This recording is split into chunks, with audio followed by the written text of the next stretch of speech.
Hi everyone, welcome back to my channel. Kim Chu nagbakasyon muna ng ilang araw sa England matapos ang kanilang asap. Paolo at Kim sobrang sweet pala off cam.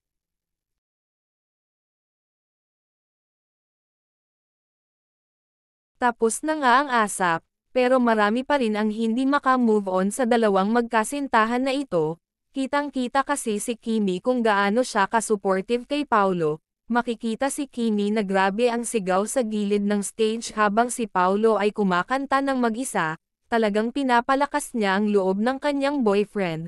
Kung si Kimi ay suportado, si Paolo ay ganun din syempre ang Paolo, tahimik at ngiti-ngiti lang pero halatang halata na sobrang proud siya kay Kimi. Makikita naman sa mga mata ni Pao na talagang kumikislap sa saya habang pinapanood niya ang kanyang girlfriend na sobrang galing talaga.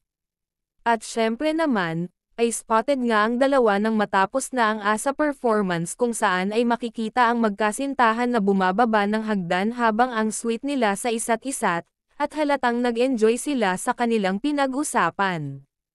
Talagang hindi na nila itinatago ang kanilang relationship dahil kahit maraming tao o sa public place man ay lagi silang magkasama. Nakakatuwa lang dahil pareho nilang sinusuportahan ang isa't isa.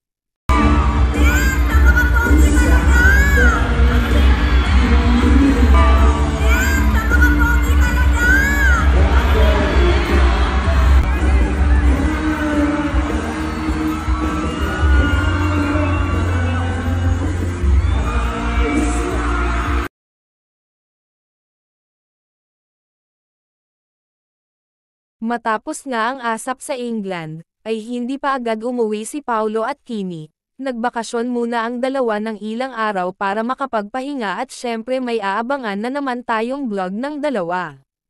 Makikita si Kim Chu at Paolo sa isang department store, kung saan, ay namasyal ang dalawa at makikita nga sa larawan na may dala si Paolo na isang camera, at personal camera yan ni Pao.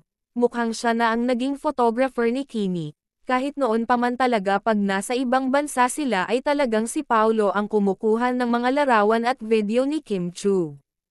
Samantala, may nagpost nga tungkol sa isang video ni Kim at Paolo, habang sila ay nasa stage ay may sinabi si Kimi kay Paolo, at agad na may binunot si Pao sa kanyang bulsa, at makikita nga na isang cellphone, at yang cellphone nga daw ay kay Paolo mismo at alam ni Kimi ang passcode ni Paolo sa kanyang cellphone at si Kim Chu pa nga daw ang wallpaper nito. Sabi nga sa isang post, si Kim Chu lang may karapatan talaga alam na alam yung passcode sa phone ni Pao. Huho conjugal yarn.